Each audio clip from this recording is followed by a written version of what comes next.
Namaskar. Today, the topic of my session is research design and sampling techniques. So, first, let me discuss the research design. So, what is a research design?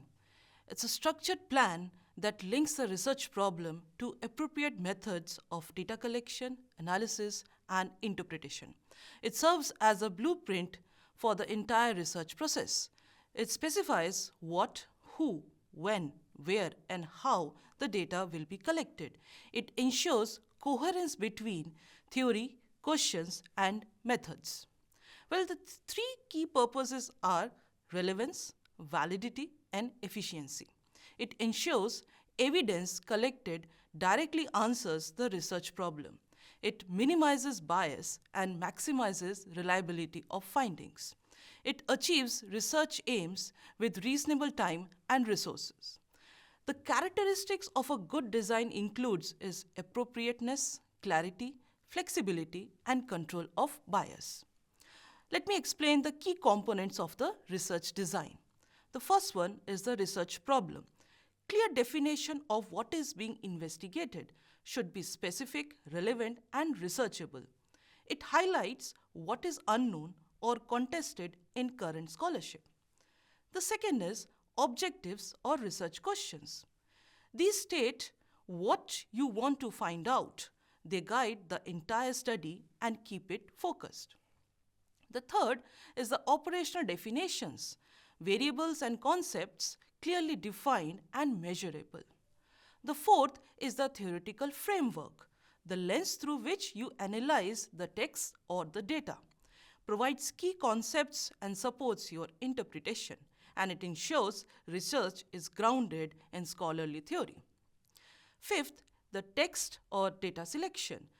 Population or corpus includes texts, authors, genres, classrooms, learners, or online discourse to be studied. Sixth is the methodology. The approach and overall strategy for investigation determines how the research will be conducted.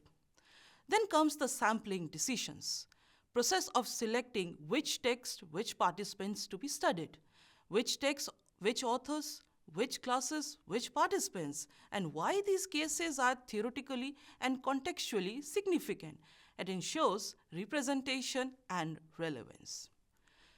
The next part is the data collection tools, techniques or instruments used to gather the information. Data collection method could include close reading, archival research, historical documents, or digital corpora for literature studies, and classroom observations, interviews, questionnaires for language studies. The next comes the data analysis procedure, the systematic examination of collected data to extract meaning. Could be textual or thematic analysis, discourse analysis, narrative analysis, or basic statistics mixed methods work. The last point is reporting, that is the final structuring and presentation of your findings. Now, these components work together to create a coherent research design and ensures the study is meaningful, theoretical, ethical, and academically valid. Let me ask you a few questions. Tell me, what is a research design? Is it A way of presenting research findings graphically? B, a structured plan that links research problem to appropriate methods of data collection and analysis? C, the literature review process before starting research? Or it is D, the statistical test used in data analysis? The answer is B, a structured plan that links research problem to appropriate methods of data collection and analysis. Let me ask another question. Which of the following is not a core element of the research design? Is it A, research problem and objectives, B, population and sampling plan, C, data collection methods, or is it D, author's personal writing style? It is answer D, author's personal writing style. A few more questions to you. What characteristic is essential for a good research design? Is it A, it must use the largest possible sample size? Or it's B, it must be appropriate to the research problem and clearly stated? It's C, it must always be quantitative in nature, or it is D, it must include questionnaires. The answer to this is B, it must be appropriate to research problem and clearly stated. Let me talk the major classifications of the research design to you now. Now, based on the theoretical foundations, research design is grounded in the paradigms of positivism, interpretivism, critical theory, and pragmatism. And based upon the data type, this research design may be qualitative, meanings, experiences, natural settings, interpretive focus, or which is mostly common. Or it is quantitative, meaning numerical data, measurement of variables, statistical analysis, which is mostly used in language studies. Or it is mixed methods, which integrates both quantitative as well as qualitative components. Let me talk about the quantitative research design. Under this, the first comes the experimental design. Now, some quantitative researchers seek to test whether an educational practice or an idea makes a difference for the individuals. Experimental research procedures are ideally suited for this kind of study. Experimental designs are also intervention studies or group comparison studies. These are procedures in the quantitative research in which investigator determines whether an activity or a material make a difference in the results of participants. You assess this impact by giving one group one set of activities, that's called intervention, and withholding the set from the other group. The next comes the correlational designs. In some studies, you may be unable to provide an intervention or assign individuals to groups. Moreover, you focus more on examining the association or relation of one or more variables than testing the impact of activities or materials. Correlational designs are procedures in quantitative research in which investigators measures the degree of association between two or more variables using statistical procedures called correlational analysis. This degree of association expressed as a number, and it indicates whether these two variables are related or whether one can predict the another. To accomplish this, you study a single group of individuals rather than two or more groups as in an experiment. Next comes the survey designs. In another form of quantitative research, you may not want to test an activity or materials or may not be interested in the association among the variables. Instead, you seek to describe the trends in the large population of individuals. In this case, a survey is a good procedure to use. Survey designs are procedures in quantitative research in which you administer a survey or a questionnaire to a small group of people, which is called sample, to identify the trends or opinions or behaviors that could be characterized to a larger population. The next comes the qualitative designs, under which the first part is grounded theory designs. Now, instead of studying a single group, you might want to examine the number of individuals who have all experienced an action, interaction, or a process. Grounded theory designs are systematic quality procedures that researchers use to generate a general explanation and is grounded in the views of participants called grounded theory.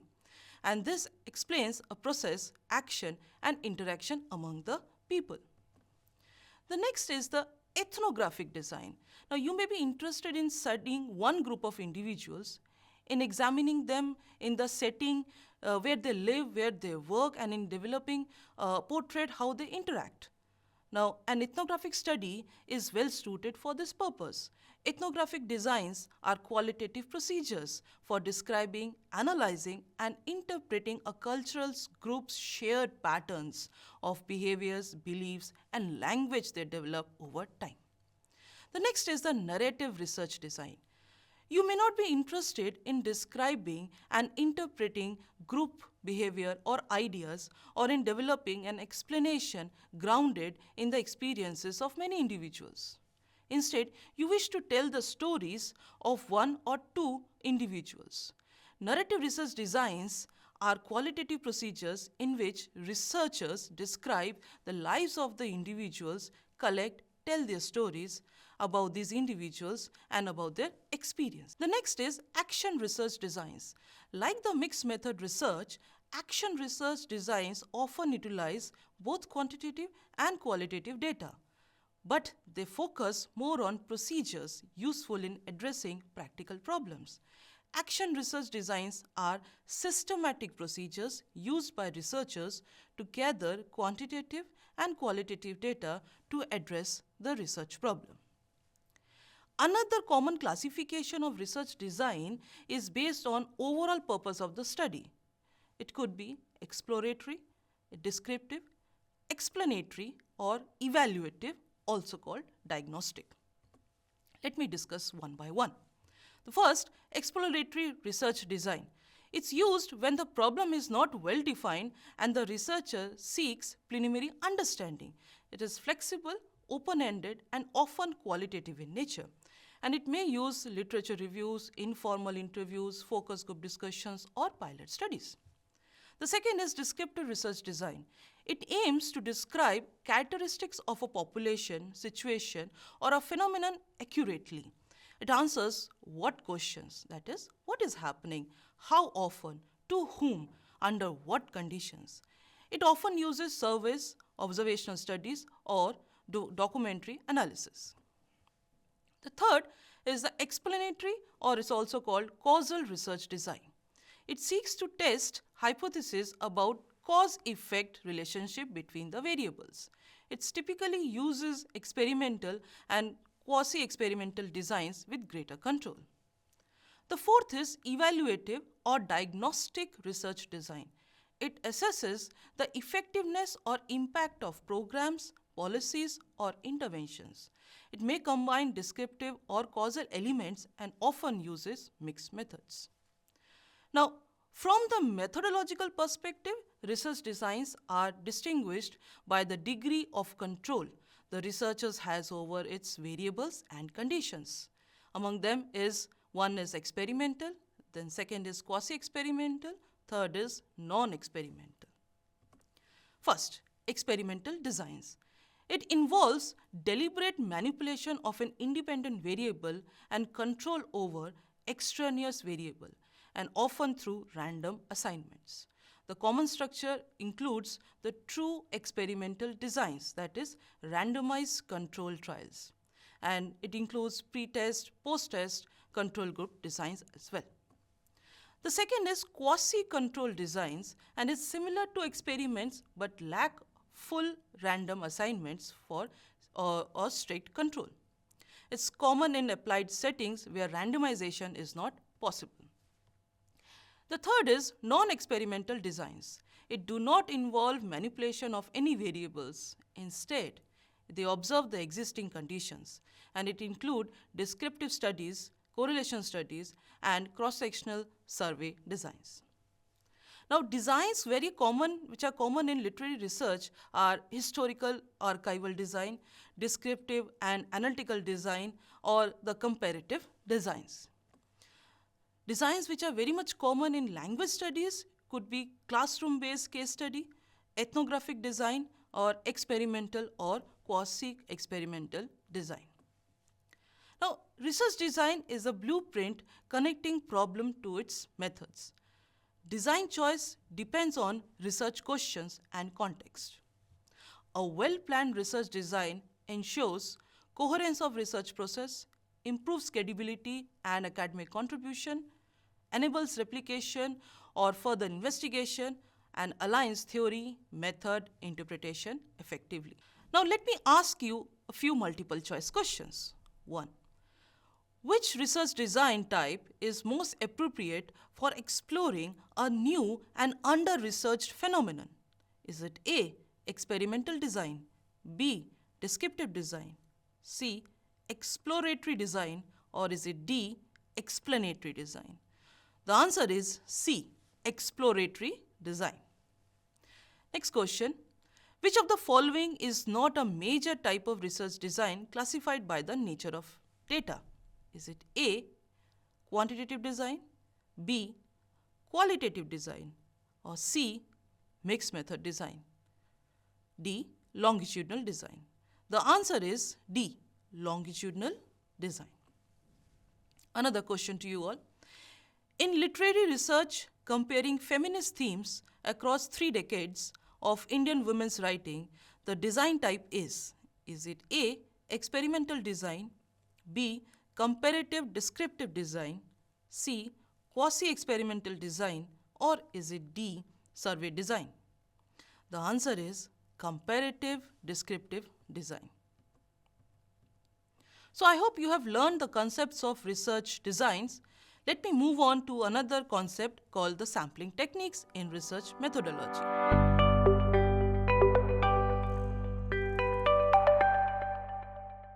So what is sampling? So sampling refers to the process of selecting a subset, which is called sample, from a larger group, which is called a population, to study and generalize the research findings. In research involving English studies or humanities, for example, analyzing readers, classroom learners, linguistic groups, it is usually impractical to examine the entire population.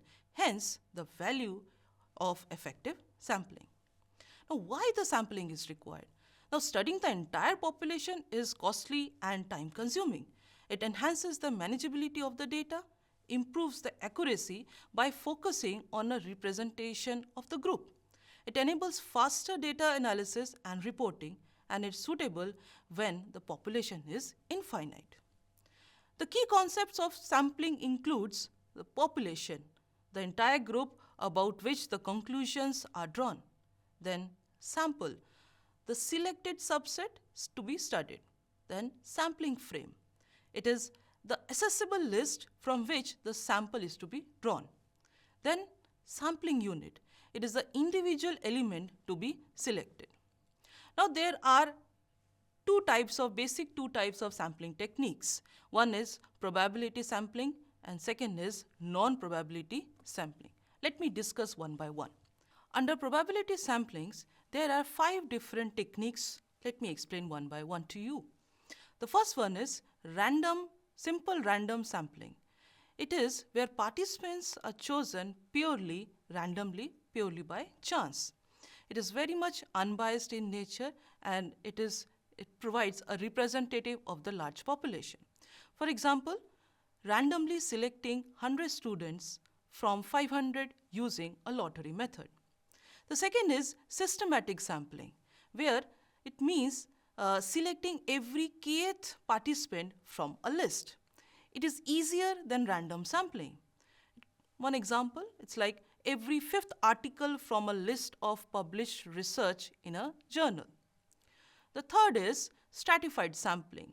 Here, the whole population is divided into homogeneous groups called strata and then randomly sampling from each of this strata. Advantage is it ensures representation of each of the subgroups. For example, sampling equal participants from UG, PG and PhD students studying English. The fourth is cluster sampling. It is like dividing the population into clusters. It could be gender or domain or demography, or it could be something like this, and selecting the whole group or the whole cluster randomly. It is very much cost effective for large areas. For example, choosing 5 schools randomly and surveying all English teachers in them. The fifth is multi-stage sampling. It is a very complex form using several steps of sampling. It's actually useful for large and diverse populations. For example, you are selecting a district, and from the district you are selecting the schools, and from schools you lead on to English language classrooms, and from classrooms you are selecting the students. The next is non-probability sampling. Now, non-probability sampling is where the selection is based on researchers' judgment or convenience, often used in qualitative research for detailed insights. This sampling technique also is divided into 5 different types. Let me explain. Among them is one, convenience sampling. It means where participants who are very much easier to access, they are being chosen. The advantages is, of course, it is very quick and inexpensive. The example is like serving students in your own department. The second is purposive or judgmental sampling, meaning selecting participants purposefully for relevance. It provides deep insights and it is for targeted data. For example, choosing only literature professors for a study on Shakespeare teaching methods. Then comes snowball sampling. It is like existing participants refer the next participant. The advantage is it is used for hidden or rare groups. For example, interviewing fan fiction writers through referrals. The next is quota sampling. It means it ensures sample meets the specific category proportions. It is useful when population info is actually incomplete. For example, collecting responses in the form could be 60% students or 40% teachers in particular research. Then comes expert sampling, which is only possible when only domain expert is needed here. Here, its most advantageous point is it is very high quality insights you can get. For example, getting opinions from a specific researchers for policy recommendation. Now, steps in sampling design includes define the population, identify the sampling frame, that is a list of population members, decide the sample size, statistical or practical basis. Then, select appropriate sampling technique, leads to implement the sampling, check sample representativeness, and then document sampling limitations. Let me ask you a few multiple choice questions. Question number 1. Which sampling method gives every unit in the population an equal chance of selection? It's A. Purposive sampling, B. Convenience sampling, C. Simple random sampling, or D. Snowball sampling. The answer is C. Simple random sampling. Next question. In stratified sampling, the population is divided into, is it A. Random clusters, B. Homogeneous subgroups, C. Geographic regions only, or D. Age groups only? The answer is B. Homogeneous subgroups. Next question. Convenience sampling is best characterized as, is it A. Selection based on researcher judgment, B. Selection of readily available units, C. Probability based random selection, or is D. Snowball referral method? The answer is B. Selection of readily available units. Now we shall discuss how researchers decide how many samples or participants to include and the criteria used to ensure that the sample is of good quality. Now, sample size consideration depends on research design, population, size, and variability. Quantitative studies require larger samples for statistical significance. Qualitative studies prefer smaller but informative rich samples. For example, in general, for thematic analysis, 15 to 30 participants may be enough, whereas for language attitude survey, 200 to 500 respondents are needed for generalizability. Now, the goal of determining sample size is to select enough data to achieve reliable, valid, and meaningful results, no more, no less. Too small a sample may lead to unreliable or incomplete findings, while unnecessary large samples waste time and resources. In quantitative or social science research, sample size is typically guided by the statistical power analysis. When researchers know their expected effect size, desired power, and significance level, they can use formulas or software to compute the required sample size. In qualitative or interpretive studies, sample size isn't about statistics. It's about depth and completeness of understanding. Researchers keep collecting data until there is a thematic saturation, meaning when there is no insights or patterns could emerge from additional participants.